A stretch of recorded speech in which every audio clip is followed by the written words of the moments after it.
Fantasy Football Show. Hello everybody, welcome to the People's Poll, the show each and every Monday from Planet FPL, where we discuss a topic of your choosing. My name's Suj. And my name is James. I nearly forgot. Yeah, we're wearing matching t-shirts today, so anybody that usually listens to the podcast, head over to YouTube and tell us what you think of the new kind of Planet FPL uniform. Please don't. Oh, it's Monday. We're recording a bit later than usual. I was in Liverpool over the weekend and a bit of Manchester as well, checking out Shack Bar and Grill amongst other things, and came back a little late. But then the topic that won the People's Poll required a little more time. So we thought rather than try and rush it, we'll record a bit later, publish it a bit later.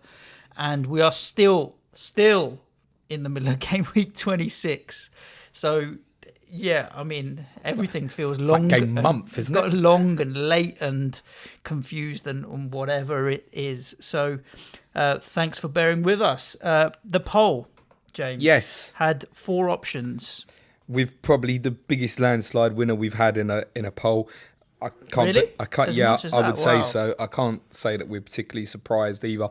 When I did my stream on Friday, it was in no way intended to be, and then news broke after my stream Friday afternoon, and it had to go in. Yeah. I don't think it's something that we could spend 5 minutes talking about on the main podcast. No. So just a quick rundown of what the other options are. So because this was almost definitely going to be a landslide winner, we might throw all these options back in. One we definitely will. Homegrown player rule. Currently, Premier League clubs have to pick 8 from their squad of 25 that they submit at the end of August. There is some talk within Wolves potentially increasing that number of homegrown players. Within Wolves? Wolves. Oh, Wolves. As in, I thought you were like, why Wolves? Wolves. Well, that would just They'd have to relocate to Portugal. yeah. That has positives potentially for the England national team, potentially negatives perhaps for English clubs in European competition. I mean, it's a wider debate. Safe standing. I think we're probably going to do a little bit on safe standing during tomorrow's Tottenham podcast. I've got some keen thoughts on that. PL Netflix style service. There's some talk that the Premier League may, before the next TV contract, launch their own service rather than potentially put out to tender of Sky, BT, etc. And I think quite a few people are interested in that, so that one will definitely go back in a poll at some point. But the clear landslide winner of this poll is Manchester City's UEFA Champions League ban. Well, technically it's a European football ban, so That's correct. they could, win the get into the Europa League or Europa League 2 Man City are when going to it finish comes 5th, out. aren't they? Yeah. But yeah, all European competitions, they are banned from for the next 2 seasons, starting next season and the season after. Is it right to start with this comment and say currently? Yeah, for sure, because they've obviously publicly said that they're going to appeal the decision from UEFA to ban them. Very bullishly, you might add. Yeah, very they're much pretty adamant that they're going to appeal it and that there's been a lot of wrongdoing.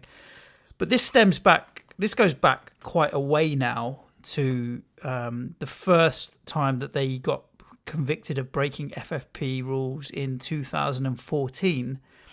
I've done quite a bit of reading and research into what happened and how and why, and there's so many differing opinions on the web out there. But what fascinated me was that, so then I put a tweet out after Man City had won the poll. Has anybody, why was it such a landslide? Is it a case that the average football fan doesn't really understand what they've done wrong and why they have been banned?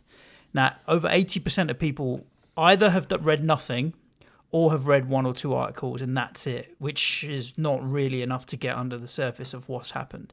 So the majority of football fans, in my opinion, still don't really know what they've been banned for or the extent of wrongdoing. Would you agree with that, do you think? Yep. So that's why I suppose it probably came as a lot of shock on Friday for a lot of football fans. Wow, they've been banned from the Champions League, even though this has been brewing for years. And we've probably known that they were going to get a Champions League ban, or we should have known for at least a year. based on the reporting. Spoke very briefly with FPL Pringle about this on 30 and 30. Yeah. And even he said on that episode that he wasn't sure quite what the issues may be behind the scene, but it was something that was upcoming and was behind the surface. So we had an idea even in June, it was probably the last time it got spoken about, that something possibly might happen with Manchester City. By the way, ironically, FPL Pringle is on this Thursday's Clash of the Correspondents.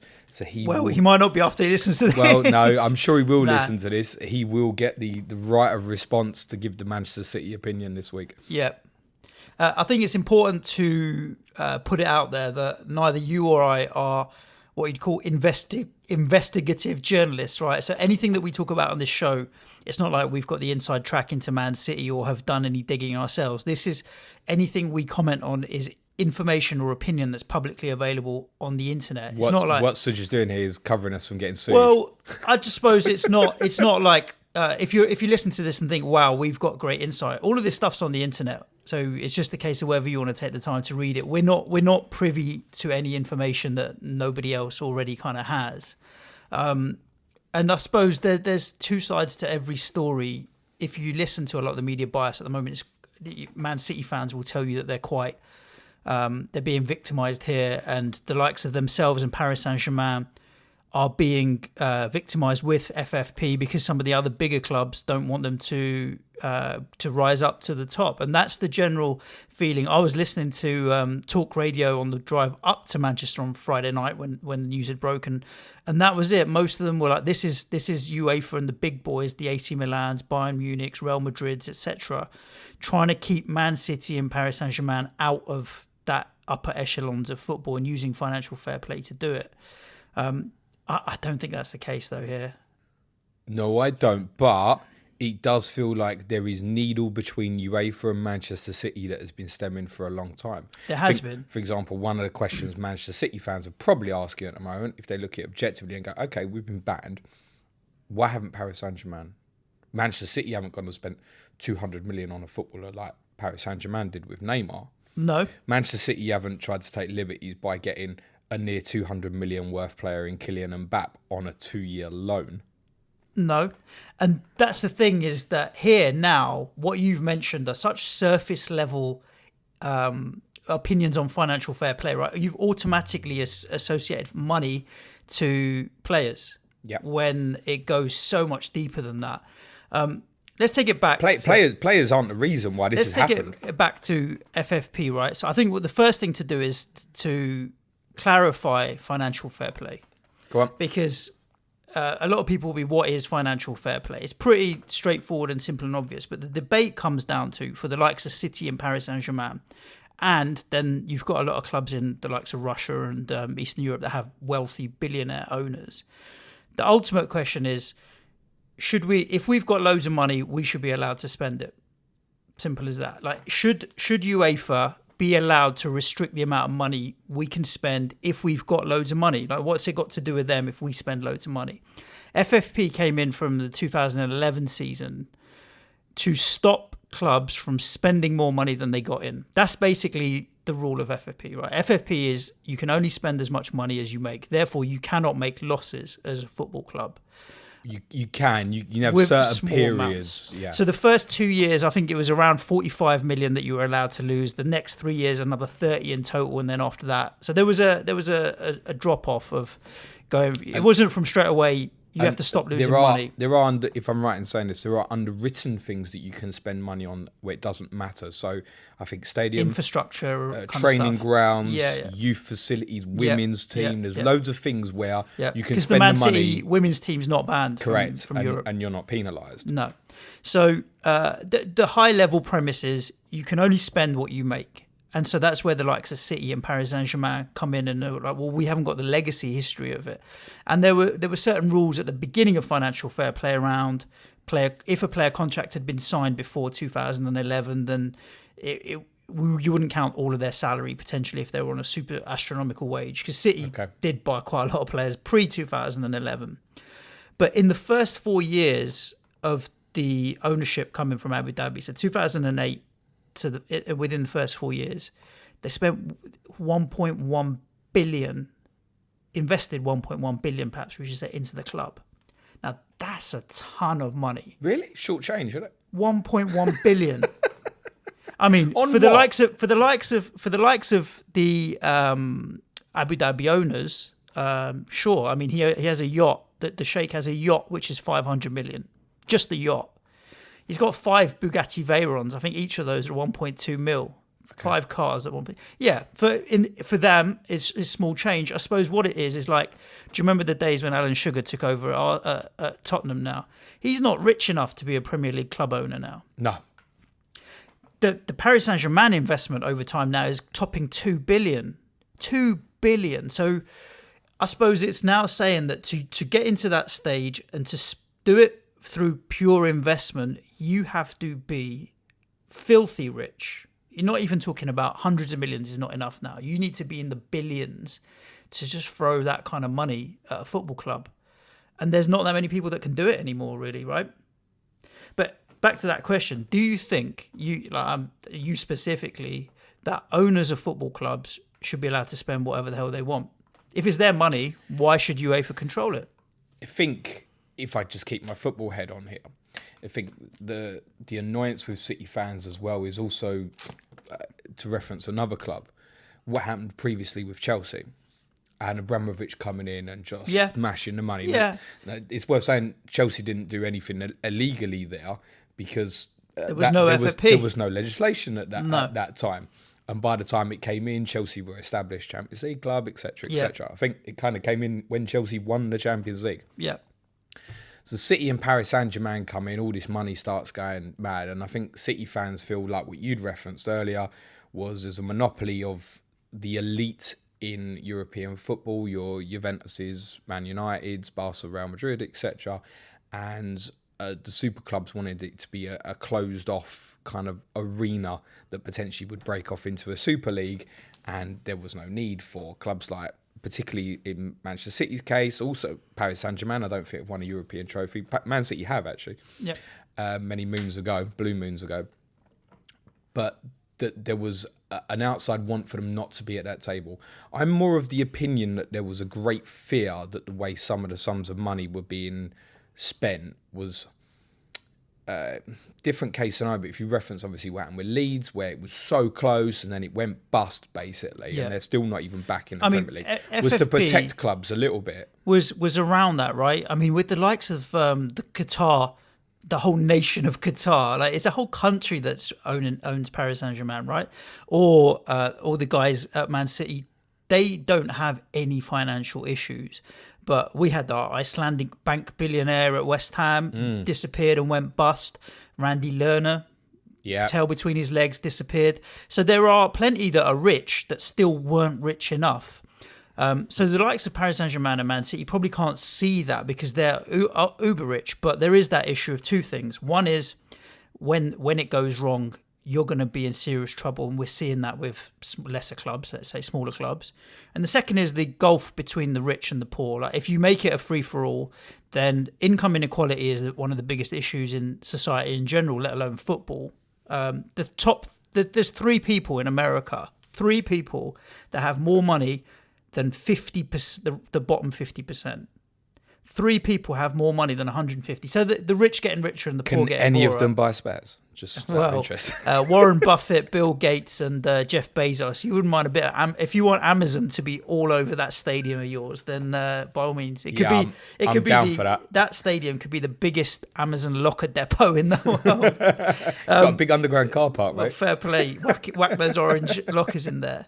But yeah, so it comes down to those two things, right? The rich getting richer, the poor getting poorer, and then if it does go wrong, you're going to end up in the shits. And then the whole communities suffer as a result of it because football is a community game.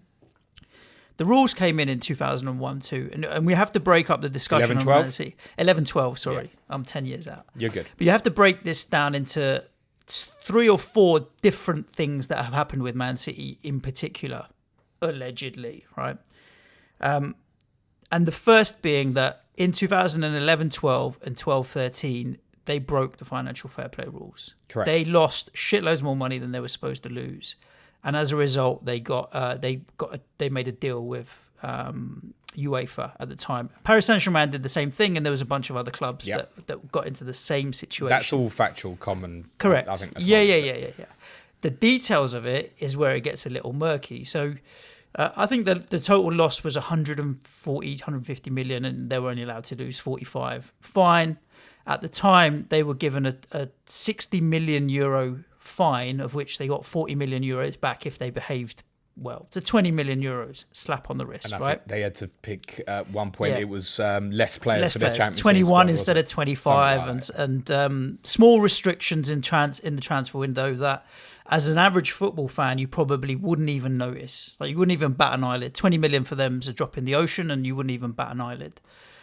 Everybody at the time who was in football and in UEFA at the upper levels was, hang on a second, this is a bit lenient. I remember looking back now at some of the articles the likes of Wenger and Platini were saying at the time, you break financial fair play, you are banned from Champions League football.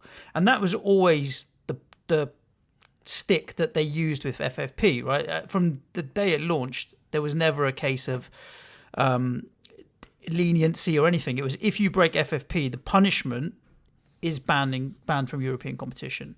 And so that's why one of the reasons why we probably potentially shouldn't be surprised by it.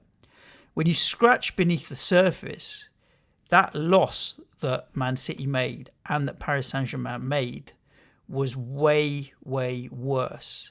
And what had happened internally was systematic fraud to cover up financial fair play, to get around financial fair play. And after that settlement agreement had been signed, there was a whistleblower from internally within Man City that leaked internal emails to a website come whistleblower site called Football Leaks. Everything leaks, apparently. So wasn't it, I heard it was some Portuguese fella who's now in jail, hacked emails for loads of top football clubs. And that's how it ended up with the German publication, Der Spiegel. Der Spiegel's been the biggest advocate of, or the biggest, let's say, media publication that's gone out aggressively against City, let's say, with this kind of journalism and stuff. Didn't read too much into the whistleblower himself and whether it was. I read that there were internal emails that were leaked, and they went anonymously to UEFA, and the stuff in those emails then opened up a can of worms for City that. Not only did they break financial fair play, they were gaming the system and gaming UEFA to do it. And that's why we now end up in a situation where they've been banned from Champions League. It wasn't actually breaking FFP. It was the fraud around FFP that's really pissed UEFA off, that's got them to the point where they've been banned for 2 years. What is that fraud? Exactly. This is now, there's no one thing. This is why it's even worse. What a lot of the guys will have heard is this rumour about the Etihad sponsorship, which, forgive me, it was somewhere between 60, 90 million. 65 million, of which only 8. Writing, correct. Yeah. Only 8 apparently was paid by Etihad. And essentially City covered up the rest. That's what I think a lot of people will commonly know. Is that correct? That's part of it. So the first thing was around sponsorship deals. And the Etihad one is one that gets particular mention, but there were 2 or 3 other companies from Abu Dhabi who were also involved. And what ultimately happened was City would get to close to the end of the season and be like, hang on, there's a 15 million shortfall here. We've made 15 million losses too much. Etihad will top up their sponsorship by 15 million. We'll backdate it to the beginning of the season and everything will be hunky-dory. But they had evidence of internal emails showing that Etihad was actually only responsible for 8 million and the other money would come from AD in these emails. Abu Dhabi, being the leadership in Abu Dhabi, would funnel money through. It wasn't just that. The other problem was around the value of these sponsorship deals. And that's where potentially Paris Saint-Germain came under even more kind of scrutiny. So they had their main club sponsor is the nation of Qatar. So that deal was 215 million euros was the value of that sponsorship contract that they put in their books. It's just for shirts? Well, this is the funny thing, right? To give you a comparison, and I'll answer that question. Bayern Munich's main sponsor is Deutsche Telekom or one of those. Yeah, That's T-Mobile. T-Mobile. Yeah. 29 million euros is the value of that contract, right? This is 215 million. It's a lie, isn't it? The contract itself, which is public as well, was like 5 pages, and it basically says to promote the nation of Qatar. So UEFA look at this contract, they're like, hang on, 215 million, that's a little bit much. Or is that just a little bit more than what they paid for Neymar? I'm just saying. So they're like, hang on a second, this is not a regular sponsorship contract and a sponsorship of a football club contract. So Qatar come back and say this is a nation, I forget the exact words, but it was like a nation PR contract. They're promoting the nation of Qatar. It's not sponsorship. So nation building and nation PR raising is more valuable. All right. There's no stipulation within that contract about what it's for, whether it's for shirts, stadiums, nothing. It just says that PSG have to promote the nation of Qatar. Here's 215 million. So then UEFA are like, hang on a second here. They got an external company in called Octagon to analyse that contract to say what's the actual real value of this contract. And they did exactly the same for Man City with the Etihad contract. That contract at 215 million, eventually they came back and said it was worth 3 million euros. Wow. That contract had a value of 3 million euros. When PSG signed their settlement agreement in 2014 for their breach of financial fair play, they still managed to get that contract through at 100 million value, which is still 30 times the Octagon's value, right? Exactly the same situation with Man City. That Etihad contract was like 1.5 or 2 million euros or something like a fraction of the cost of what it got put through. The second thing that happened with a lot of these sponsorship deals was UEFA got PwC involved, Pricewaterhouse, the big fancy accountants all around the world. And what they found out was that the companies, either the Qatar companies that were sponsoring PSG or the Abu Dhabi companies that were sponsoring Man City, were all associated to the Sheikh or to the Crown Prince or whoever it may be. Therefore, there were associated companies. It was like passing money around one side to another, and therefore they should be counted as the investment going into the club. I can't be like, okay, I'm going to invest £100 in my business and here's 50 quid, James, you do the same. But it's James's money. I gave you the 50 quid, right, at the end of the day. So that's what happened with the sponsorship side of things. So that was one thing that City did that was inflated. And that's the thing that's got the most media coverage at the moment. But that wasn't all. Can I jump in and say one thing? Yeah. So one of the reasons I thought nobody would ever get punished for FFP was this idea that nothing could stop Sheikh Mansour paying £20 million for a hot dog if that's what he wanted. But apparently now that would be an issue, is what we're saying. Yeah. There's the spirit of the law and there's the law on paper. Yeah, you can't just buy a hot dog for 20 million. They would assess it as fair market value. They're calling it fair play, right? It's fair market value. Up or down 10% you can handle. Like 200 million on a sponsorship contract, you can't get away with. Not at all. Okay. That's not all they did or all they are accused of doing, though. There were a few other dodgy schemes in the pipeline at the same time. Let me tell you about another one. Image rights for players. So take financial fair players, you have to break even, right? So to make a profit, you either have to make more money or spend less money. Right? Yep. Simple as that.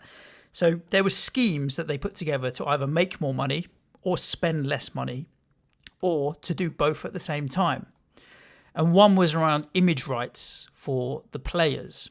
So if you sign a Sergio Aguero, as well as paying him his salary and all the rest of the win bonuses and what have you, the clubs, all clubs nowadays, Premier League clubs, pay the players image rights as well, marketing rights, let's say. So I'm going to give you 2 million a year to use your picture and image on all of our marketing material all around the stadium or whatever. It's probably why you end up with some of the banners have got like a grade C player because his image rights are probably Noble. Cheap. Nah, well, he's probably a bit more, but you'd probably end up with Masuaku on a few, yeah.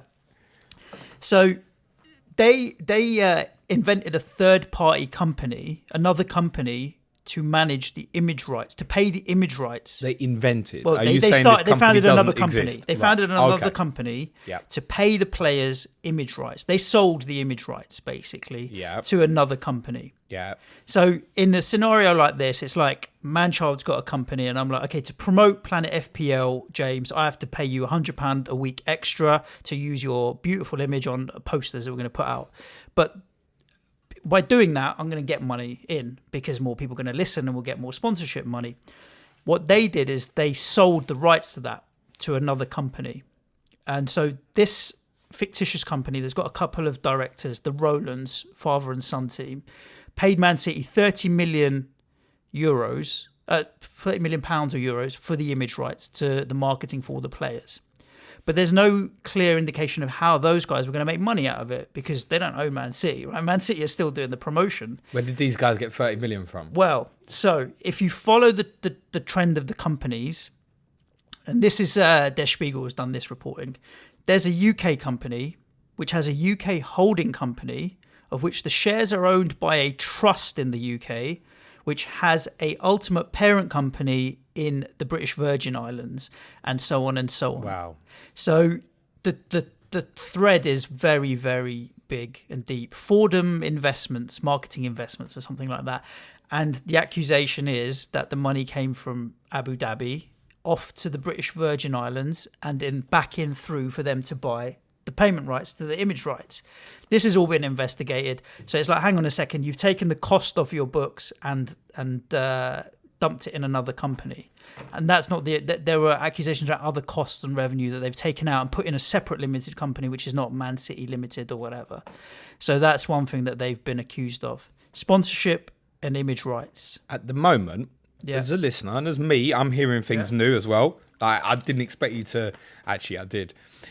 I'm sitting here, I think Manchester City are absolutely fucked here. Yeah, they are, because the emails, they've got emails, internal emails, etc., with all of this.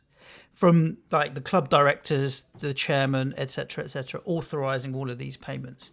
So it's not as straightforward as that. Is there more? Yeah, they've been accused of other stuff as well, other stuff within that.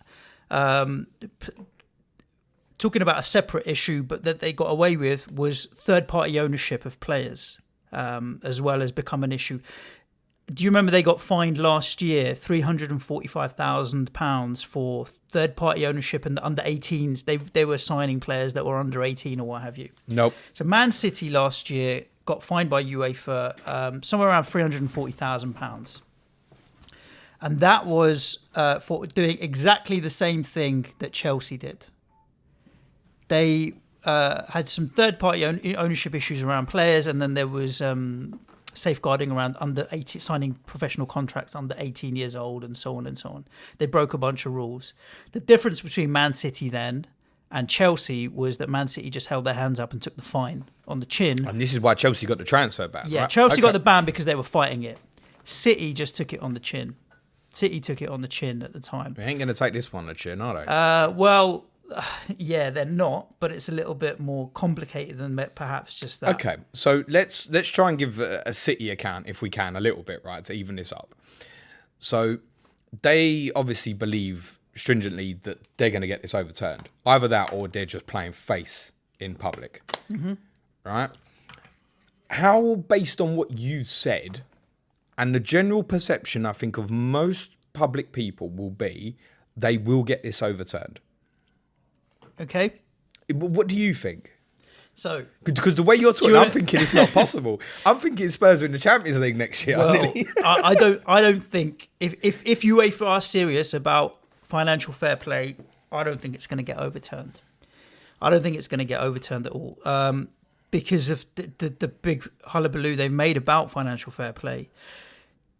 Man City created a fund a little while ago. This is all reported again online about third-party ownership of players has become an issue. So they created a company that allowed people to invest in players, and then you can make money out of it. You know, like Football Index. Imagine Football Index was real. So you can say, right, so I've got £5 million to invest. I'm going to put it in this football investment fund company. Fine. So we all get together. We've got £100 million. What they then did is to go to the likes of South America or Africa or wherever, find young up-and-coming players and sign them all up. So say there's 100 million in the fund, you've put 10 million in, you own 10%, and they sign 100 players. You own a tenth of all of those players. Should they move on in the future, etc.? It's a little bit like the kind of split ownership Tevez and stuff like that. Okay, all completely illegal. Yeah. Illegal. It wasn't at the time. It was kind of third-party ownership was being murky, outlawed, and in 2015, it's completely like you can't have none of that shit anymore. Is it? Yeah, third-party ownership's done now. So they set this company up, and it was all around then trying to get around transfer rules and transfer bans and transfer regulations and stuff. It got outlawed. However, there is a trust in the Cayman Islands that's traced back to Abu Dhabi that is doing this right now and still investing in players and what have you. That's what happened around the transfer issue. So there's still a lot of murkiness around what's happening with this. A lot. Okay, I'm a little speechless at the moment. Yeah, you're coming back to, will they get this overturned? Yeah. Let's talk about Gianni Infantino and Michel Platini. Well, I was going to say, because the one thing as well is, all right, there might be some murky stuff here with Manchester City. I think we can all agree, UEFA, FIFA, all these governing bodies, like, there's no angels here. They're murky as well. Isn't this what City are going to play on? There's no angels, potentially no angels at the top. So if you look at what Der Spiegel is saying, there was an investigatory body, a little council within UEFA that was tasked with doing all of these investigations, checking financial fair play, coming up with the answers, and then doling out the punishments. One of the issues that Man City have is that UEFA is judge and jury and everything. Investigator, judge, jury. Well, there's no independence. That's what they said in their statement, wasn't it? It started by UEFA, judged by UEFA. Back in 2014, when this investigator council was taking place, the accusations are, and there's certain evidence and proof of this, that Infantino was having behind closed door meetings with the chairman, Khalid Mubarak at City and the owners at PSG, undermining the investigatory body. So you saw the two settlement agreements that City and PSG signed were especially lenient. Why? Because Infantino, and to a lesser extent, but towards the end of the agreements, and Platini were having meetings in Switzerland with the ownership of City and PSG to find a happy medium where neither club wanted to admit that they'd done wrong necessarily, especially around the fraud side of things, because it's a PR exercise at the end of the day for the nation state of the UAE and Abu Dhabi and Qatar. And Qatar have just won the rights to the World Cup, etc., etc. Did they win them? Well, I don't know. So the guy that was the head of the investigatory committee, Brian Quinn, quit on the 2nd or 3rd of May 2014. The settlement agreements, he was replaced. The settlement agreements were signed 2 weeks later. Why would you quit unless you were unhappy with what was about to happen? You saw in America, Donald Trump and this Roger Stone stuff, 4 prosecutors handed in their resignation because they had their legs cut out from them. You either follow the rule of law or you don't. What you're saying is that the two clubs should have got done over in 2014, right? Well, they did get done over, but what people didn't know, we'll pay the fine. What people didn't know in 2014 was the extent of fraud in the numbers that had been going on. They kind of held their hands up. Yeah, we lost too much money. Let's get to a middle ground. Fine. When the leaked emails came out, they were like, hang on, you lost way more than that, but you've covered it up, hidden it, and on purpose deceived UEFA with your financial reporting and accounts and audits and all the rest of it. And that's why you've got now a round 2 of actually, you know what, we're gonna stick it to you. All of that fraudulent stuff came from the leaked emails that were leaked afterwards. So Infantino then, this was going on, he was still at UEFA, and then he's moved on. But if you read excerpts from some of the emails that he was sending to the leadership at Man City and what have you, just finished with like, let's stay positive over this, ! I know my statement is strongly worded, but you understand I have to do that for the public perception. All of this kind of stuff that he's on one hand trying to be Mr. Tough Guy, but behind closed doors they've been doing and negotiating forever. And the reality is that these two clubs financially are big powerhouses. This is as much political as it is financial as it is to do with, in fact, what we're kidding ourselves, it's got nothing to do with football. It's all financial and political, reality is, right? So at this point now, will it get overturned?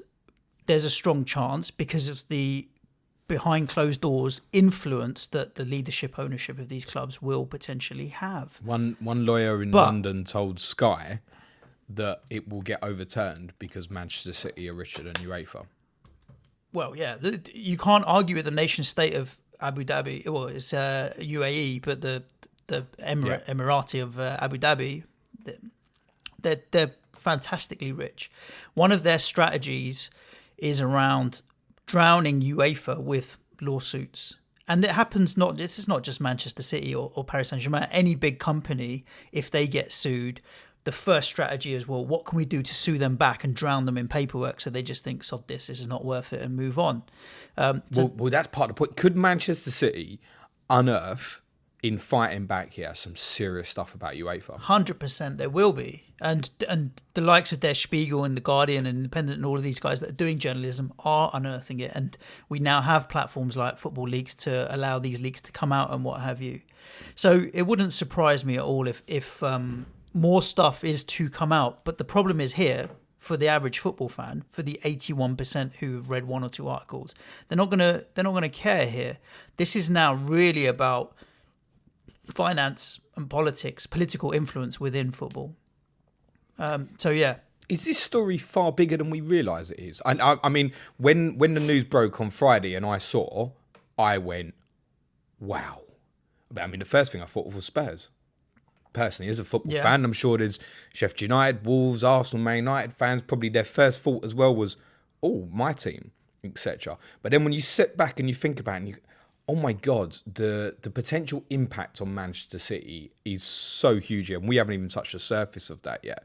But is there a bigger impact, I think, like globally on this game? Let's say Man City don't get put back in to the Champions League. Could it, and say, is there a chance PSG get thrown out as well? Is there a chance those two start a breakaway right here and now? So like, you know what? Sod all this. Sod you and your competition. Us two are the richest. We'll go, and we'll go and invite others. Could it be that big? Sure.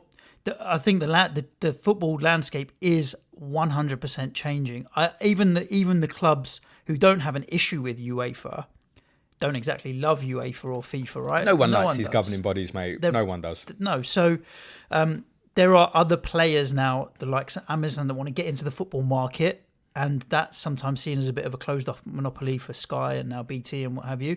If City and PSG decided they were going to do their own thing, and then Amazon said, yeah, we'll stream it and we'll cover the team because they're rich enough to, there is every opportunity now where, look, the likes of what you and I do on YouTube and on the podcast, there's free media for anyone. Anyone now has, if you're good enough, you can. The issue here with City, and I don't know as much about Paris Saint-Germain, is that they were systematic in trying to fraud. It wasn't like accidentally they did this. They systematically tried to hide revenues and deceive UEFA. And as soon as they knew that FFP was coming, they had a strategy to avoid and get around it. There's some internal emails leaked that said that they set up something internally called Project Longbow, which was their how to get around FFP project. Do you know why they called it Project Longbow? Hit me. How the English defeated the French at the Battle of Agincourt was with longbow archers. Who's the head of UEFA? Michel Platini. At the time was. Yeah.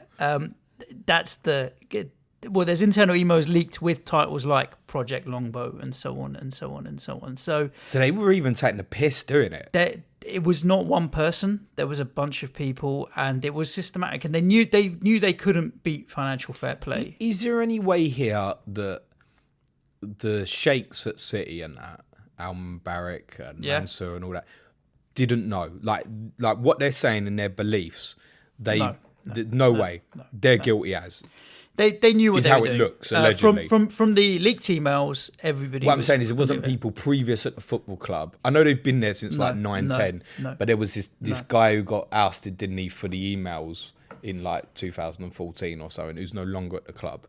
Can they potentially try and pin it on him? No, The emails were no. lies. There's too many different people involved in the emails, and the chairman, Khaled Al Mubarak or what have you, he's got a role in the Abu Dhabi government in certain departments and what have you. It goes all the way. He's been described as the unofficial prime minister of Abu Dhabi. So there's no way that they didn't know what they were doing, and they did it systematically. I suppose what it comes back down to is the question that I said at the beginning, which is, should you be allowed to spend as much money as you want if you've got it? Because I'm a capitalist, right? I believe in free market. Do what you want to do. It's your money. Crack on and spend it. Crack on and spend it, right? Yep. But at the same time, I also understand that football clubs are a part of the community, and that you want to create a semi-level playing field where anybody can feel like they can get involved and beat anyone on any given day. And ultimately, money doesn't tell all, because look at City's season, it's not been the best. So, I mean, they're still in 3 competitions and second in the league, aren't they? So, but you don't want to create that situation where the gulf between the haves and the have-nots gets too big. But yeah, so I feel for City. It's like, it's my money. Why are you going to stop me spending it if I want to on my football club? But there needs to be some kind of level of limit. But wasn't there a natural growth with Manchester City and the power they were showing, and the way things went rapidly from them for fighting for top 4 to second, winning the league? All right, year didn't win it, won it, then didn't win it, came back, won it again. That we'd got to a position before Liverpool had this incredible season and obviously challenged so hard last year. If you go back to the 100-point season, at that point, none of us could have visualised anyone getting near Manchester City for a long time. So wasn't it like a natural curve that this was going to happen for City, that they were going to be one of the biggest and the best anyway? They didn't need to do this. If that's what's happened, that's how it looks to me. Well, they to get 1.1 to invest 1.1 billion in a club over 4 years, they would have had to breach FFP rules. It wasn't possible for them to do it through traditional investment. They would have had to see. If you look at, I urge people to go and have a look at Der Spiegel, because they've got quite a lot of stats and numbers around it. But I wouldn't just look at Der Spiegel, because they obviously have one real anti-Man City perspective on it. I was going to say, yeah. But there's 168 million in a list of investment that they put in. Of that 1.1 million, only 100 million was to buy the club.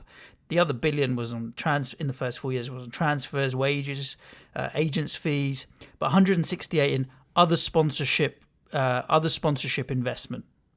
But this is from the ownership. So what's other sponsorship investment, which has been put down to the money that they were funneling through Etihad and all of these other guys into the club.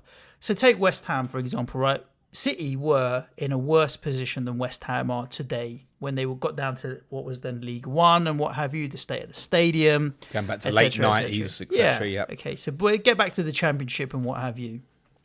For us to do what Manchester City have done over the next 4 years would be a similar amount of money to be invested into the club, close to $1 billion. 500 million on players, plus the wages and the agents' fees that go with it. Or you can just be like Leicester and buy N'Golo Kante and Riyad Mahrez for a packet of crisps. Yeah, you can, and that's why we love football, because anyone on any given day, you're up for it. You can still beat the big boys and what have you. But for sustained playing at that level, Leicester will never be able to compete in the Champions League, for example. Well, why not? They're going to be in it next year, aren't they? Yeah, but you'd think look at City can't compete with the quality they have. For Leicester to get up there and be consistently performing at that level with the way the Real Madrid's, Barcelona's, etc., even Liverpool have consistently over the years, will take a lot more than what they have right now. So a different argument. Let's take a case of, I'm going to use Manchester United rather than Spurs, just because Spurs have spent so much on the stadium. But you could add Spurs into the mix. Spurs and Manchester United are now both very much saddled with debt. Now, Spurs has come about through the stadium and nothing else. Yep. Manchester United have been pouring themselves over and over with debt through this Glazer ownership. Why is this not punishable in comparison to City? Or is this just a case that basically City have lied? Yeah, City have lied. Manchester United won't be saddling themselves with more debt now. So whatever happened pre FFP, there will be rules and regulations around how that debt is managed. But I don't think Manchester United at this point are saddling themselves with more debt. They're just paying their existing. They're just paying debt a down. stupid amount of money on debt. Existing debt. Yeah. That was already there pre FFP, and they generate a ton of money, don't they? From Well, that's another interesting thing that you've reminded me to say there. One of the things that I saw was that apparently commercially, and this is kind of merchandise, sponsorship, etc., was that Manchester City made more money than Liverpool. Now, I find that very, very difficult to believe, considering the global fan base of Liverpool in comparison. Unless some sponsorship contracts are inflated. Is this what we're saying? So is this you what we're don't know, saying? right? Look, Potentially. I came into this podcast. Suj and I honestly never really spoke about what we was going to talk about other than I went, do you know what? I remember the Berry pod. You've researched, you crack on, you tell me. I came fully into this pod expecting to leave the podcast thinking that Manchester City will get this ban overturned. And you have single-handedly changed my mind. Well, so Donald Trump, this is a perfect analogy. He got impeached and he had to go to the Senate. Everybody knew he was guilty. But because of protecting their jobs and politics, they didn't kick him out from the presidency. So we've gone beyond the point where you're either right or you're wrong. It's you're right or you're wrong, but how wrong are you? And what are the consequences if we do punish you for being wrong that everybody else, including myself, is going to feel? And if I have to feel consequences for making you wrong, then maybe it's easier for me to not punish you and let's just have a slap on the wrist and kind of move on from it because it won't look good for football and so on. It's not black and white anymore. I think that the issue with UEFA now is, look, Infantino's not there and he's moved on. Platini, FFP was his baby. He was the one that really, really pushed for it. And so I don't think there's going to be as much leniency as there was back then where the investigatory committee were pushed to one side and a side deal was done. I don't think so. And with the amount of evidence that's in the public domain now, like people in the know back in 2014 and 15, if you look at Smartcos, were surprised how lenient the sentences were or the settlement agreements were for Man City and PSG. If you're not into football finance, it's just another bottom slug on a newspaper article. It's not really that important. It doesn't affect anything on the pitch for the average football fan. So even back then it was considered lenient. That's why I think that they're unlikely to get it overturned. Reduced? Yeah, more than likely. Just do a one-season ban. AC Milan had a 2-year ban, got it downplayed to 1. I think AC Milan would have only missed out on a Europa League season, I believe. But that's what they got. I think Galatasaray were given a ban as well for FFP. And they took it to, is it CAS? CAS, Court of Arbitration for Sport. Yeah, these are these guys in Switzerland, right? Who that's where it's going to go to, basically. And Galatasaray just got laughed out, basically. Like, get out. Yeah. If they're serious about FFP, UEFA will not overturn this ban. They have to use a flagship for it. UEFA aren't, right? But could the court or CAS in Switzerland, could they overturn it? Yeah, of course they can. Why? Based on everything you've said, it sounds like it would stand. City have been very quiet throughout the whole process in terms of what they have publicly put out there. And the statements they put out there, even in 2014, were very generic, short and vague. Things like, we feel that there's a campaign a campaign of distrust and misinformation about City aimed at undermining our public perception and position and that kind of thing. And we believe the system is unfair and that we haven't been given a fair trial, that kind of thing. But they've not ever said specifically why, other than perhaps saying that UEFA are judge and jury in this. I haven't seen anything from City that goes into any kind of detail about why what they've done is okay.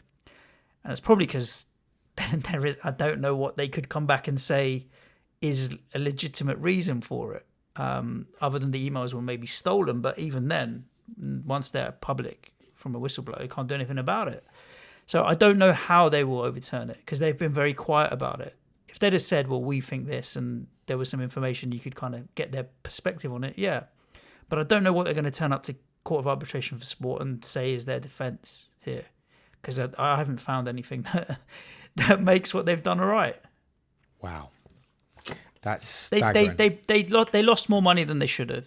They covered up how they lost that money and did some creative accounting, and then they got caught. Do you think if they'd have come forward and said this supposed, it feels to me, I've got about 2% of your knowledge on this at the moment, that if they'd have been honest about the Etihad money, that they might have got away with this. If they come out and said, yeah, do you know what, that's what we did. Sure, perhaps. I think that they would have been able to, behind closed doors with UEFA, had the whistleblower not leaked documents, probably agreed to some bits and covered up other bits, and then just publicly said, all right, we did this and this, and so we're going to pay this, and all the other stuff would have disappeared. That's what happened originally, right? So because the information is publicly available now. The guy as well Very that dodgy. kind of made the decision on this or been part of the process at UEFA, Yeah. he stated, I think in 2018, that the intention, I believe, was to ban Manchester City for 2 years before the investigation was complete. I think that's one of the arguments here that City are making, isn't it? Was that it was almost like, oh, well, it was decided even before what your decision was going to be. That seems to be one of the things they're fighting back on. Yeah, I mean, it's the same argument that Donald Trump used in his impeachment. Is like they wanted to impeach me from day one anyway, so this is just an excuse for them to do it. I can't comment on that, but it doesn't stop Manchester City richer and more powerful than Donald Trump. Yeah. Donald Trump's Just Donald a guy. Trump's a drop in the ocean. Just yeah. a guy who doesn't he reckons comb he's his worth hair. 10 billion. He's not. He's barely worth $1 billion. Like Sheikh, it's not Sheikh Mansour, but it is Sheikh Mansour at City. Isn't it? Yeah. He spent more on City than Donald Trump has. Right? He spent nearly a couple of billion on Man City. Donald Trump doesn't even have a couple of billion. Yeah. He's much more powerful. And you know what? I feel for City a little bit for a couple of reasons. Primarily because they get this public perception of it's all the oil money and the new money and all that kind of thing, right? Well, most clubs have got new money coming from somewhere. The Glazers came in at some point. I don't know, when did Joe Lewis take over Spurs? Quite a while ago. Early century, yeah. The guys at Liverpool, all clubs are getting new ownership wherever it may be coming from. Some good, some bad, some not. But because it's Middle Eastern oil money, there's a certain stigma attached to it, a little more than others, perhaps. And the second thing is that I'm always torn by the capitalist in me that's like, you know what, it's their money. Why is it my place to say to them what they can and can't spend it on? Unfortunately, that's not the argument here, though, is it? No, well, that's the argument City is kind of not against financial but fair play, they but the agreed fans, etc. When they had the settlement in 2014, Yeah. they basically agreed to adhere to FFP rules. Yeah. That's the issue, And I think, it? and recently they have. A lot of this stuff is from Well, I get that. back then where they did that. I With think more recently they've been better. 2012 to 2016 is apparently the issue, which raises debates about what might happen domestically as well, because Well, that's something that's very, very, at the moment, very, very speculative. If this ban holds up for 2 years, what are the Premier League going to do? Yeah, so this is very Like, how speculative. big could this be? As far as if you read the Daily Mail online, Don't do that. Which you shouldn't. Don't do that. But that's the extent to which you have to drag to the bottom of the barrel to find any kind of real thought. This is where it's real rumour mill. Very, very early. It's like maybe one of their titles could get taken away. They'll get points deductions, whatever. That is, in my opinion, I would a dumb be, thing as to a do. football fan, incredibly. I wouldn't sit comfortable with me if they turned around and went, that Aguero goal no longer counted. In whatever it was that they did. Don't take medals away and trophies away and all that kind of stuff. No, Football is I football. wouldn't You be still remember comfortable that with team for what happened on the pitch. Yeah, I mean, they could in theory go, right, there's a title for Manchester United, there's a title for Liverpool. It won't change my memory or knowing that Manchester City won it. Yeah. Like, no way. No. So I that would sit very uncomfortable. I think it was more what I was saying is, all right, forget what's been. Could something really big happen? Like, if UEFA are saying don't play in our competition for 2 years, could the Premier League turn around and say similar? These are European UEFA regulations, FFP, right? It's not necessarily, they're not UK Premier League rules. So I don't think the Premier League would do that. Premier League is the most capitalist of all the capitalist organisations in the world. They want to make money and they want the best teams there. But doesn't a lot of So the they won't Premier kick League out. rules fall back under the UEFA guidelines? And this is why Well, people are so saying... hang on. So let's separate out the Premier League and the FA. The Premier League are more powerful than the FA in this country. Forget the But FA. it's the FA that have the rules, right? So the Premier League will do... The Premier League run the Premier League. Yeah, and what are they about? Making money and getting the game to a bigger audience. It's the FA that are guardians of the game. Premier League are guardians of Premier League. And it would be in the Premier League's interest to have Keep Manchester City of course, 100%. The issue for City with domestic, in my opinion, is that there's going to be much more focused around transfers, transfer bans, and that kind of thing, than it will be around points deductions and that kind of thing in competitions. I think there'll be restrictions on maybe transfers or that kind of thing. You don't think there's a possibility here, like sort of the case, and this was on match fixing, it's worth saying, like what happened with, say, Juventus in Italy, where they were thrown out 2 divisions? It's very hard to say. Because I'll tell you what I can't do, and this is just as a football fan who doesn't understand the business in the way you do. I can't quantify in my mind how bad this is or isn't. Do you understand what I mean by that? I'm just looking at it from a football perspective and going, okay, by law, it feels like you've covered up money. But as a football fan, what they've done, has it systematically impacted what's happened on the football pitch in the last few years? I would probably have to say no. They probably got away a little bit with spending a bit more money. But they, in terms of, say, transfer fees, this is why I use the PSG analogy with like Neymar. Rodri in the summer at 63 odd million was their biggest signing so far. Yeah. They haven't gone mad. No. Until there was like sort of De Bruyne and Sterling a couple of years ago. They weren't really, obviously it was like Robinho at the start and stuff. They were just spending lots of it in little bits, really. Yeah. They haven't gone and spent like Pogba money, for example. No, or they haven't even spent bloody Pepe money. They're systematic in the way that they build their squad. They go and get what they need, the best of the best. They do their business fast and quick and what have you. Yeah. You and I have sat on this pod loads of times and said, seriously, that we've been so impressed with the way they are run as a football club. Yeah, no doubt. The public perception of that club is very polished. You look at the chairman and the interviews that he did and the way he spoke in the Amazon All or Nothing and what have you. There's the breakaway clubs that's like PR. New York City. There's the club in Australia now. That's all. That's the PR front that we see. Now, what's going on behind the scenes? You've got to be a little bit ruthless to get to where you want to be like that, right? You do not get to that point by making friends. You upset a few people along the way. It doesn't matter what you're in. So that is definitely the public perception side of things, and I do agree with you on you should separate out what happens on the pitch and what happens behind the scenes in the boardroom and what have you, because they could have just as easily spent 60-70 million on a duffer than they did on a good player and that. There is a lot of rumours around Pep Guardiola's contract and what have you as well. It was signed while he was still at Bayern Munich. I don't know if you ever saw anything around that. But 2 months into his final season, so apparently he signed his Manchester City contract in October, I think, is it 2015?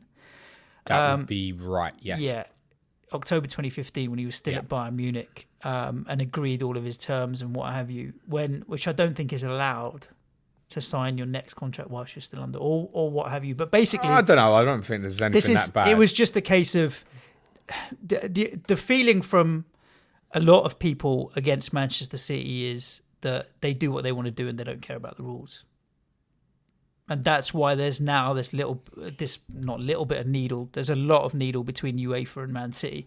And the more UEFA put regulations against City, the more City feel like, sod you, we're going to do whatever we want to do anyway. And that's why it's escalating more and more and more now. And they really don't like What's the impact? I kind of know a little bit about this. What's the impact to City in terms of football if this sticks, the ban sticks? That's a you question almost. You know what I mean? Where we talk about I'll cover what I think sure. I know. Then I mean, they made Champions League for 2 years is a big issue for the likes of on their De Bruyne last accounts. They made a profit of £10 million. essentially Champions League knockout is basically worth about 70 million on top of being in the Europa League. No, it can't even be in the Europa League. Yeah. So I think we can... So latter stage is worth 100 million, maybe? I mean, Spurs made... it's a staggering amount of money by reaching the final last year. I think in total it equated to about 120 million once you took in the sponsorship, the TV, 100 million everything. For Champions League. I think for knockout over nothing, yeah, I think 100 million's a fair. So if you suddenly got to put 100 million whole in a club that's making 10 million profit, where does that 90 million excess? Bearing in mind, they're going to have to hit the FFP, aren't they, right? So what happens? Do they just sell De Bruyne, Sterling, Laporte? Do they almost start this again? I don't think they can. I don't think that will happen necessarily because that money's already been accounted for, that they've invested in these players, right? So I don't think they'll want to sell these players or lose that talent. They've just got to account for their salaries in the future, but they're not going to be going out and splashing a lot of money on more new players. They've got talent in their youth setup that they can potentially use. But yeah, I mean, Guardiola's contract's up at the end of next season. If they were out of the Champions League, I can't see him extending it. A couple of the big names may potentially leave. Kevin De Bruyne's of the world. Do you know how old Kevin De Bruyne is? 26, 27? He will be 29 in the summer. Right. So he'll want to get a Champions League in the locker. Know. I feel like with someone like Sterling, because City invested in him, etc., in the way... And obviously they've stuck by him for all the stuff, etc., with the racism and the way he's been portrayed in the media. I feel like someone like him, who's a bit younger, would be more prepared to say, okay, I'll definitely hang around. In the case of De Bruyne, on the other side of the band, he would be 31. Yeah. He is right now one of the best midfield players in the world. He's in his prime, for sure. He needs that level, doesn't he? Yeah, 100%. He doesn't have any... I mean, he's given Manchester City... What's he been there now? 6 years or so? He doesn't owe them anything if he decides, right, I want to go. I mean, they stuck for him last season when he missed the whole season, but... Does he just go? Yeah. Is it that straightforward? I read at the weekend as well that his wife has already gone back to Barcelona. Okay. I don't know if that's true. That was just something that I read, that she's not in Manchester at the moment. I think we've seen reports where there is apparently some sort of break clause for Guardiola in this summer if he wants to go, and I think there would be mitigating circumstances where he would... he's done 3 years say, now, right? I've lied. Well, this will be 4. 4 years, sorry, this summer. More than what he did at Barcelona. So does he then go, right, well, I've done England, Germany, Spain, has talked about Juventus already, isn't there? I don't know. I feel like it would be fascinating, actually, if they got thrown out and they all stayed, like Guardiola and that. Would they just piss the league again next year? Oh, 100%. Because that was one of the things Johnny FPL Pringle said in the summer. He said, like, basically, that if City only got thrown out for one season, that it would be like suicide for everybody else in the Premier League. For sure. I honestly think that there will be a bit of a... They're not going to be in the Champions League next season, from my point of view, but I think that I could see the ban getting reduced to one season.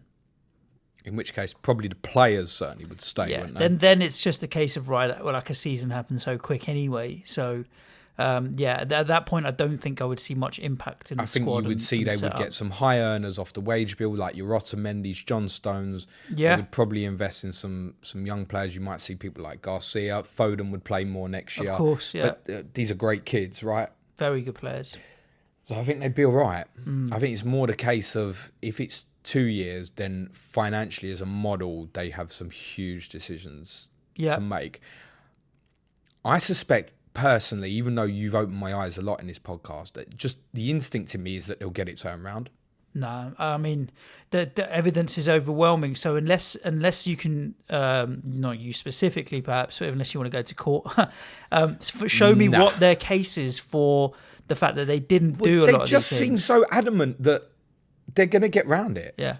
Or is that just because they've always had that belief that we've got so much money, we'll do what we want anyway? Yeah, I mean, that is a bit of an issue there. And whether or not it's reality or perception that they feel like they can do what they want, I don't know if that's the view from UEFA and the other elites, as you might want to call it. People feel like, City feel like they can do what they want because they've got enough money, they can do what they want.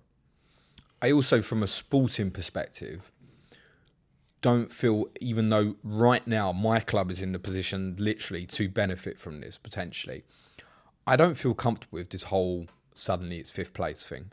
Just from a sporting perspective, I just don't feel comfortable with it. Yeah, I'm with you where I don't like off-field, on-field stuff mixing. In an odd way, I'd almost rather they said, again, it seems ridiculous because it wouldn't benefit my side, but I'd almost rather they went with City finished top 4, which they will, and they've thrown out, then do you know what, it's just 3 English clubs next year or whatever. If they said next year, right, if it holds 2 years and they said next year, okay, if City finish top 4, then it's 5th, I'd be okay with that because at least you know where you stand at the start of the season. I don't like that when the goalposts move during the season. It just, I don't know. It'll make the last 10, 12 weeks really exciting all of a sudden. Spurs finish 5th, and then I've got to wait for 6 odd weeks in the summer to find out if we're in the Champions League, and then find out that we're in it. Of course, personally and selfishly, I'm going to be delighted, but I don't feel comfortable with the whole position of it, really. It just doesn't sit well with me. No. That's why I'd like to see City get deducted about 50 points. Yeah, perhaps that would kind of make it understandable for your average football fan potentially. Well, that's another thing as well. Is that a possibility that City could get deducted enough points that they wouldn't qualify for it anyway? The thing is, they're different competitions, so it feels a bit, or run by different people. UEFA don't have jurisdiction over the Premier League to deduct some league points necessarily. It will be interesting. I think that, you know what, the other question that I have in my mind right now is that when you take it from a Man City perspective and they talk about the elites of Real Madrid's, Barcelona's, Bayern Munich's, AC Milan's, Juventus's, trying to keep them out, there is nothing particularly in the news around these clubs and FFP. And I think they're all up to it. They're all up to dodgy business. There's no way that these clubs are not doing something a little bit shady or grey. Well, you've basically said on this, but there's no way that PSG aren't, surely. PSG are. So take PSG and City in a certain box. The others, the so-called old-time established, the Real Madrids of the world and what have you, I don't know if UEFA have investigated them to the same level that they have the Cities and the PSGs. I'm an optimist and I always like to see the good in stuff. I'm going to assume that they have investigated. I'm going to assume they haven't. But if they haven't, and then City and PSG are getting targeted specifically, happily, I would side with the City fans that are saying we're being victimised here because the others are not being investigated. But if it says a case of they just don't want us to spend our money, well, the rules are you can't spend your money as much as you want to, and you've covered up on a few bits and pieces here that are breaking the rules. The worst is when you break a rule and then you find out that actually the rule you broke was even worse, and you covered that up by trying to admit to the thing that you did break. It's like you break your mum's best plate or something. You admit to breaking a shitty mug, hoping that she doesn't find out about the plate. When she does, she's going to be pissed. If City get it overturned, is there a possibility that FFP dies as well? Ooh. That's a very, I think there'll be a very real it opens up the lack prospects of Gold and Sullivan that. selling their DVDs for £4 billion and a sheikh taking over West Ham. I don't think FFP will die because this is a real problem in football. The income inequality and stuff is a real problem, but perhaps the rules and the way it rolls out. A problem? That's the thing, right? The clubs that are struggling and dying are the Berries of the world, not the Premier League clubs that you see. Yeah, but then we've seen like Leeds, Portsmouth, Sunderland, for example, just 3 clubs who are a sizable support of different levels who have fallen through leagues and had difficult times because of financial issues. I mean, Sunderland, for example, were in the Premier League, only 3 years ago, now about 7th in League One.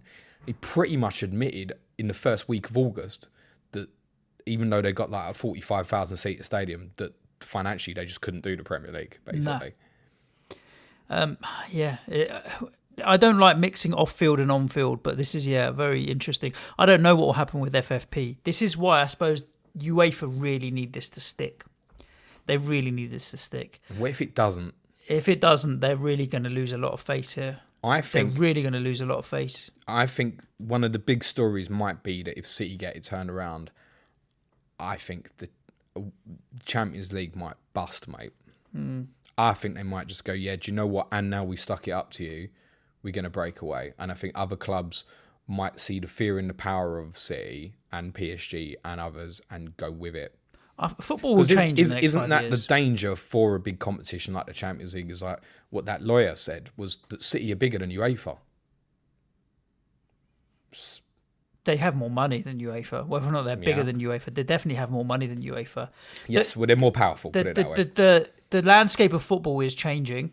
And so, we need to be open to stuff like that happening. If stuff like that does happen, it's no different to the Premier League forming however many years ago it is now. Things change over time, and the way we consume our football is always different. I can't think of anything as a football fan that frightens me more than the idea of the European Super League.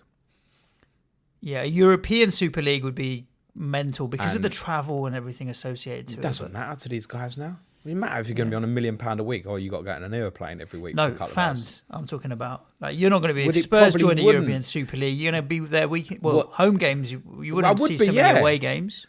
But I mean, how many European games? I've been to Munich, Amsterdam, Barca, City Hardcore. in the last 12 to 15 months or so. So, you would still go 3-4 times. Probably every game would start to become impossible for a lot of people. I'm sure Robbie and his cameras would be there. Still there. If Arsenal got the invite. Yeah. That's the major fear. I wouldn't want to be in it. Because if a European Super League did happen, like these guys ain't playing a Premier League as well. No. Your Cities, your Liverpools, Uniteds, they'll go and play their own league, and we'll have Everton, Villa, Newcastle fighting for the Premier League and that. We haven't Sheffield got United, sorry, Blades. As far as I understand, we haven't got a date for the appeal yet, but it will have to be quick. Well, the belief is that it has to be obviously done and decided before the 23rd of July, because that's when whoever currently would finish 8th would have to play a Europa League playoff match. Mm-hmm. Obviously, that could still be 7th. So that has to be decided in terms of whoever that is. I don't know. Can this get done that quickly? Yeah. Appeals generally can get heard very quickly because you're going over the same material that you did in the main. Can someone let me know before the end of mid-May, like if I need to finish 4th or 5th? That's the thing now, is it's going to be very tricky. Well, mentality-wise, you just got to go for 4th, haven't you? So at the moment, all cards are on the table. I mean, you're talking about speculating about Super Leagues and breakaways and 5th place and not points deductions, what will happen to FFP as a result of it. That's why this appeal is really, really important, because there could be a lot of knock-on ramifications once it comes out. I think there is either way. Yeah. The bottom line to remember is, as an average football fan, that they broke the rules. They got caught breaking the rules, and now it's a case of how strict do UEFA go to make a point around FFP. But sometimes you can cheat on someone, and they might still take you back. Yeah. If you're good looking enough, is it? Yeah. and that's where we get to with City. I would recommend to anybody, if you want to read more about it, that there are get in Suj's DMs. There are at least 5 or 6 articles in their Spiegel that are very good. The Guardian have done a reasonable amount of good reporting. The problem with the Guardian is that you have to pay a subscription to read a lot of their content online. Independent is free, so you can have a look at that. But Google both sides of the equation. There's a lot of Manchester City blogs and podcasts that are out there that are worth listening to, that are sky blue tinted, and you'll get both perspectives on it, because I don't think it's all bad. Do you know what I'm feeling bad for? He's a noob, Foxy FPL, on this Clash of the Correspondents. we have to talk about Leicester for 15 minutes at the start. I think. Yeah, they've been doing so well this season, so we can't but not. And talking about Anoop and FPL Pringle, it's probably a good way to segue into what we have got coming this week. Look, Johnny goes City home and away. He will absolutely you will get the City perspective. Yeah, I want to know what information do the fans have access to, and how is it I'm their opinion? Worried about Johnny listening to this and what he's going to think, well, and if he'll turn up. I mean, if he's got a counterpoint, I want to have that conversation. So looking forward to Clash of the Correspondents. That will be out on Thursday with FPL Pringle and our Leicester correspondent, Anoop. I only scheduled it because I thought it was going to be the Carabao Cup final. True. Right, okay. Yeah, so schedule-wise different now. So Tottenham tomorrow. Main podcast to include, obviously, Chelsea and Manchester United's Monday Night Football on Tuesday evening. Wednesday will be Sky. Thursday will be that clash of the correspondents. Friday, we will be back to the final plan to preview game week 27, when I think half of the people are rolling the transfer and the other half look like they're playing their bench boost. That is true. Friday, you're going to live stream?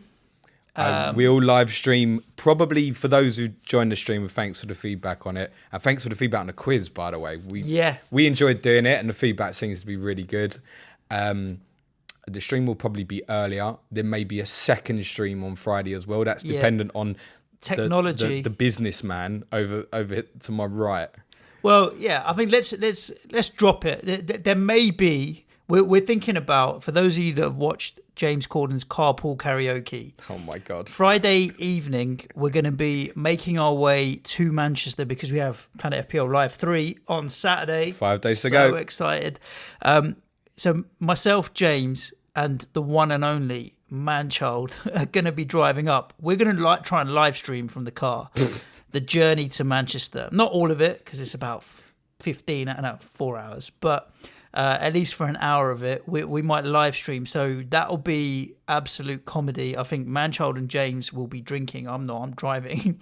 But road trip, the Planet FPL road trip live stream. Wow. So that might be fun. Well, obviously there's technology issues involved with Wi-Fi on the motorway and all the rest of it. So we're gonna try. But the main live stream and all the other content will be out.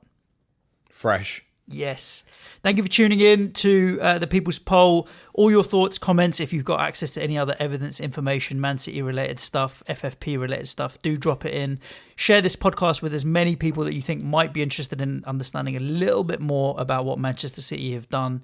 And other than that, ciao for now. I ain't liable for nothing. It's all allegedly. Yeah. Cue music, man, child.